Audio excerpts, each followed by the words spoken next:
श्रीधाम वृंदावन में यमुना जी का स्वरूप जैसा होना चाहिए वैसा नहीं है। श्री अयोध्या जी में भी कथा के विश्राम दिवस मैंने इस विषय पर बहुत जोर देकर के बोला था। कृष्ण जन्मभूमि के लिए खूब आवाज उठाई जा रही है, खूब बोला जा रहा है, राम मंदिर बन गया, हमें अब कृष्ण जन्मभूमि चाहिए, बहुत अच्छी बात है, हमारा समर्थन है। लेकिन श्री ठाकुर जी को अति प्रिय ब्रज वृंदावन में जो 4 वस्तु हैं उनमें से पहले हैं श्री गोवर्धन नाथ गिरिराज जी, दूसरी हैं वृक्ष यानी कि वन, तीसरा है रज और चौथा है श्री यमुना जी। और इन चारों को ही आप वृंदावन जाकर के देख लीजिए, चारों की ही स्थिति हम लोगों ने खराब कर रखी है। गिरिराज जी का स्वरूप भी बिगड़ रहा है, इस बात को ध्यान से सुनिएगा, कथा में भले ही ध्यान नहीं लगाइएगा लेकिन इस विषय को सुनिए। गिरिराज जी का स्वरूप बिगड़ता जा रहा है, वहां कूड़ा कचरा आदि सब गिरिराज जी पर डाल दिया जाता है। कई बार 84 कोस परिक्रमा लगती है तो यात्रीगण सुबह सुबह स्नान आदि और बाकी सब क्रियाओं का क्रम है वो गिरिराज जी की तलेटी में ही कर देते हैं। इतनी कष्टदायी बात है, जिसको ठाकुर जी पूजते हैं ऐसे गिरिराज जी पर हम लोग कैसी स्थिति कर रहे हैं। वृक्षों की तो पूछिए ही मत।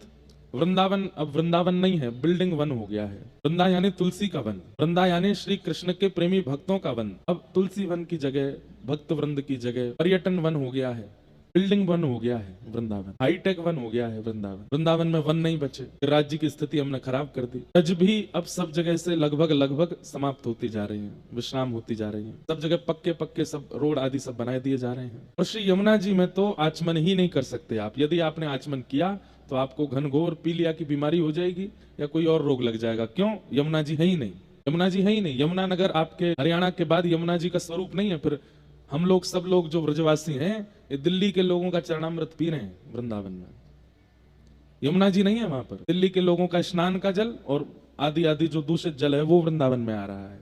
यमुना जी का स्वरूप हमने वहां से बिल्कुल अंतर ध्यान कर दिया है। हम ज्यादा कथा के अलावा कोई और बात करते नहीं कथा में, लेकिन अब लगता है कि युवा इतने सुनते हैं, इतनी हमारी बात मानते हैं, हमारी कथा का पालन करते हैं, तो इस बात का पालन करें। हम सब मिलकर के ठाकुर जी से नहीं, अब सरकार से प्रार्थना करें कि वृंदावन में यमुना जी लाइए।